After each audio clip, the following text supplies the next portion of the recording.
Shalom, selamat pagi Bapak Ibu Saudara yang dikasihi Tuhan Yesus Kristus. Selamat kita berjumpa dalam renungan pada pagi hari ini.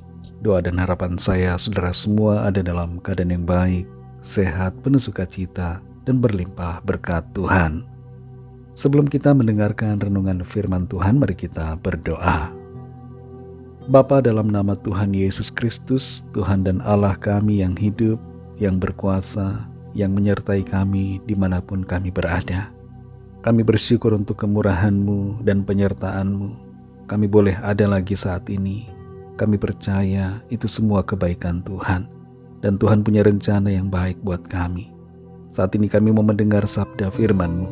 Urapi kami untuk dapat mengerti dan taat pada kehendak-Mu. Dalam nama Tuhan Yesus kami berdoa. Haleluya. Amin. Saudara yang dikasih Tuhan, ayat renungan kita pada saat ini terdapat dalam Hakim-Hakim pasal 2 ayat yang ke-10. Tertulis demikian.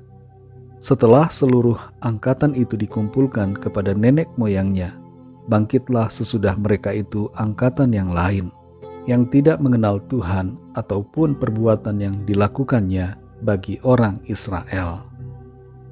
Saudara yang dikasih Tuhan, John Gresham Machen, seorang pengajar perjanjian baru, pernah mengatakan bahwa semakin dalam kita mengenal Tuhan, semakin kita percaya kepadanya.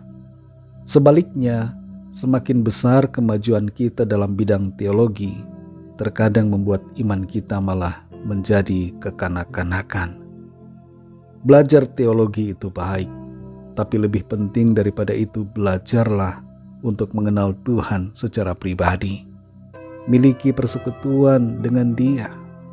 Bila kita hanya mengisi otak tanpa mengisi hati, maka iman kita akan menjadi kurang berbobot. Iman itu sendiri sebenarnya begitu sederhana, yaitu percaya kepada Tuhan. Namun dalam kesederhanaan iman, terdapat 4 elemen yang harus ada di dalamnya. Yang pertama adalah pengenalan akan Tuhan. Setiap orang yang beriman perlu memiliki pengenalan akan Tuhan yang diimaninya. Jangan beriman secara membabi buta. Kita harus beriman kepada Tuhan yang benar. Tanpa pengenalan akan Tuhan, iman tidak akan bisa bertahan. Dalam Hakim-Hakim pasal 2 ayat yang ke-10 ini tertulis, setelah seluruh angkatan itu dikumpulkan kepada nenek moyangnya, bangkitlah sesudah mereka itu angkatan yang lain, yang tidak mengenal Tuhan ataupun perbuatan yang dilakukannya bagi orang Israel. Ketika muncul generasi baru di bangsa Israel yang tidak mengenal Tuhan dan tidak mau mencari pengenalan akan Dia, maka iman mereka pun menjadi gugur. Kita semua perlu memiliki pengenalan akan Allah yang telah menyatakan dirinya sebagai manusia, yaitu Tuhan Yesus Kristus, agar kita semakin kuat dalam iman kita. Dalam Filipi 3 ayat 10 tertulis, yang ku kehendaki ialah mengenal Dia dan kuasa kebangkitannya dan persekutuan dalam penderitaannya, di mana aku menjadi serupa dengan Dia dalam kematiannya. Kita semua perlu memiliki kerinduan untuk semakin mengenal Tuhan di hidup kita. Elemen yang kedua adalah pengenalan akan firman-Nya. Dalam Roma 10 ayat 17 dikatakan bahwa iman timbul dari pendengaran dan pendengaran oleh firman Kristus. Tanpa membaca firman Tuhan, tanpa mempelajari dan merenungkan firman-Nya, iman kita akan mudah digoyahkan. Tapi semakin kita mengenal firman-Nya, maka iman kita akan semakin kuat. Yang ketiga, saudara, percaya Tuhan dengan segenap hati. Mengenal tanpa percaya bukanlah iman. Kita harus percaya kepada Tuhan Yesus dengan segenap hati kita, bukan setengah hati. Dalam Matius 6 ayat 24 Tuhan Yesus katakan bahwa kita tidak dapat mengabdi kepada dua tuan. Kita tidak dapat percaya kepada Tuhan dan percaya kepada Mamon secara bersamaan. Hati kita harus sungguh-sungguh percaya hanya kepada Tuhan. Yang keempat, saudara, perbuatan yang sesuai dengan firman Tuhan. Dalam Yakobus 2 ayat 26 tertulis, sebab seperti tubuh tanpa roh adalah mati, demikian jugalah iman tanpa perbuatan-perbuatan adalah mati. Saudara yang dikasihi Tuhan, jangan berpuas diri dan jangan merasa bahwa kita sudah memiliki iman yang kuat. Mari kita terus maju dan bertambah dalam iman dengan cara semakin mengenal Tuhan Yesus, merenungkan firman-Nya, percaya kepadanya dengan segenap hati, dan tidak mengandalkan pikiran kita sendiri, serta lakukanlah perbuatan-perbuatan yang sesuai dengan firman-Nya. Roh Kudus akan menolong kita untuk kita dapat berjalan dalam kebenaran dan dalam iman yang semakin bertambah kepada Tuhan. Mari kita berdoa.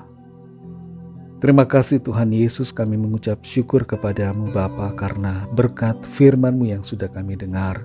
Kami mengerti bahwa kami perlu selalu memiliki kerinduan untuk mengenal akan Engkau Tuhan Yesus, dan memiliki kerinduan untuk mengenal firman-Mu, membaca, merenungkannya setiap hari. Serta kami perlu untuk selalu percaya kepadamu dengan segenap hati dan melakukan firman-Mu di hidup kami setiap hari.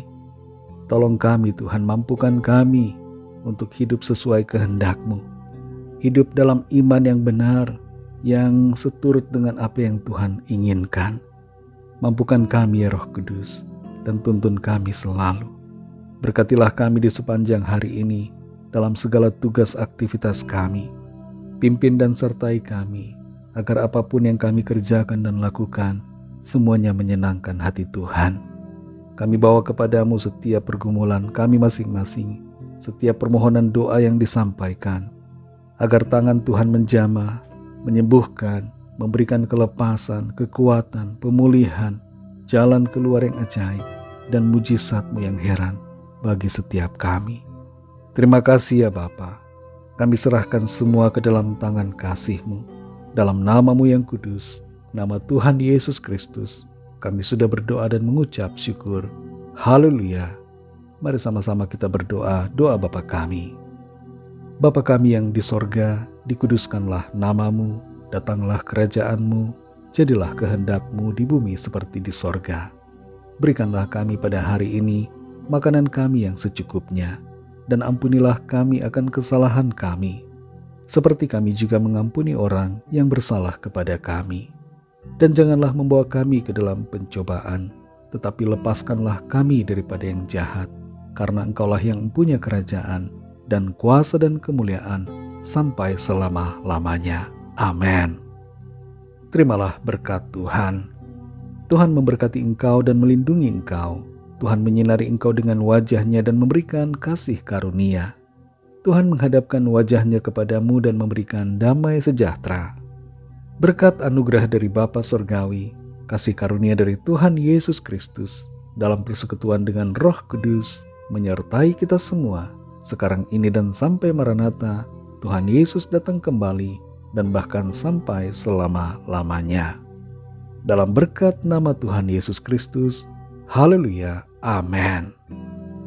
Puji Tuhan, saudara yang dikasihi Tuhan, saya percaya firman Tuhan menjadi berkat dan kekuatan buat saudara semua, dan Roh Kudus akan menolong saudara untuk selalu bertumbuh dalam iman dan kasih serta kesetiaan kepada Tuhan.